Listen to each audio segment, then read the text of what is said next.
This is NBC6 News Now.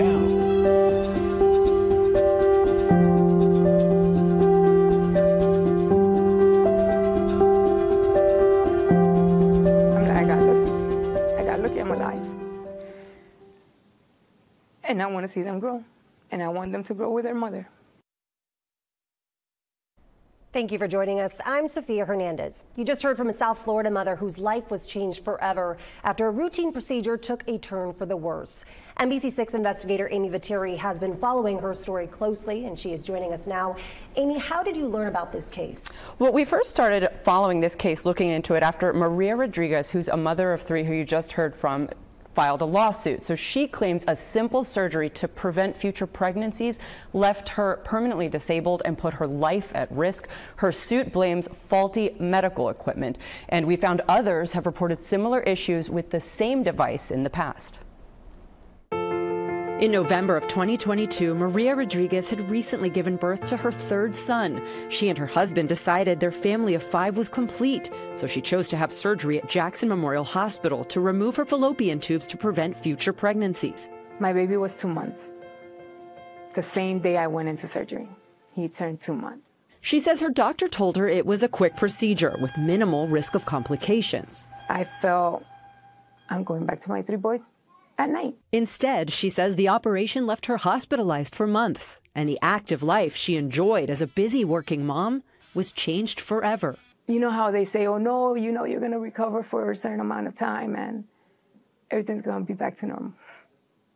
And unfortunately, because of defective equipment that was supplied to the hospital, this procedure turned into a disaster and a nightmare for this poor family.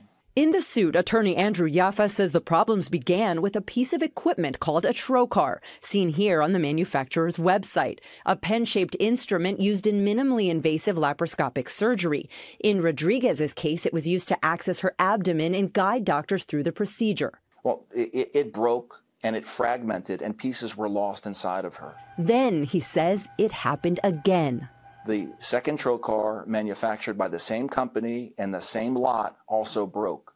So Maria now had 2 sets of fragments floating within her body. The suit filed against the trocar's manufacturer, Applied Medical Resources Corporation, and Jackson Health System, among others, claims doctors used X-ray, ultrasound, and CT scans, but were unable to find the plastic pieces. It goes on to say at least one surgeon advised doctors to fully inspect Rodriguez's bowel to make sure it wasn't punctured in the process before closing her up.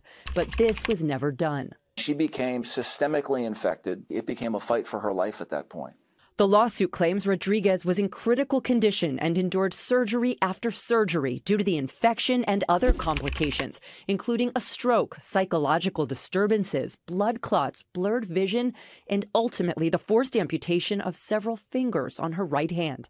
And as a woman, when you look down, you're reminded every day, my dominant hand is the right one. Losing 3 digits, I can't open anything. I can't feed my kids right. Rodriguez says the surgeries left her so fragile, she's unable to do the simplest tasks, like driving or even picking up her own children. It's torture when you are limited in carrying your kid because you can't.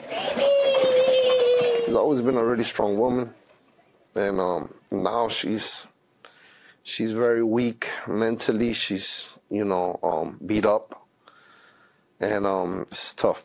This company knew that their products were breaking. Since 2015, we found over a dozen reports to the FDA of problems involving the device which broke inside Rodriguez. In each of those cases, it either cracked, bent, or broke. And these doctors are not being told that these plastic trocars are prone to breaking. We reached out to the manufacturer, Applied Medical. In a statement, they told us in part, we take Mrs. Rodriguez's claims and any report of adverse outcomes seriously. Applied Medical produces millions of trocars every year and follows stringent manufacturing practices, adding they are thoroughly investigating this matter. It's unfair. It's wrong. Especially, I would never think that would happen here, in this country. Rodriguez just wishes she had known the risks beforehand.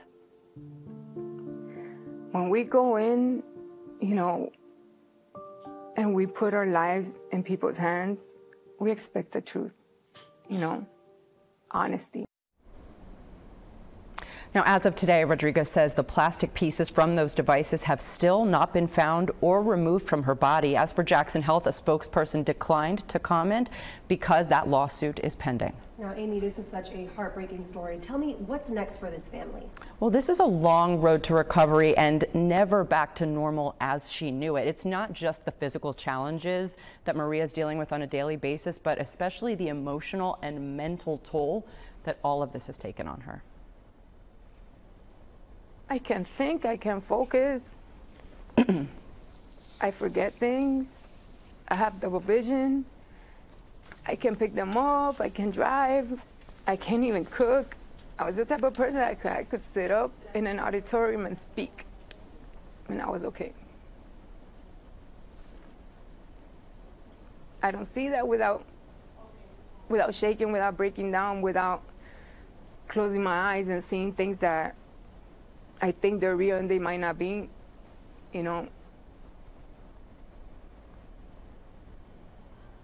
Amy, you mentioned that in your report you had found other previous reports of problems with this specific medical device. Now, where can people access that type of information? Well, the good news is all of that is public and all of it is available online. So you can find this information on a website we're going to show you from the Food and Drug Administration. It's called the MAUD database.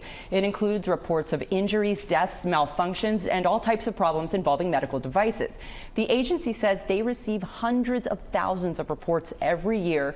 You will need details, keep in mind, like the manufacturer's name, model, or brand. Very good information there. And for more on this story and others, you can go to NBC6.com/investigations. Thanks for watching.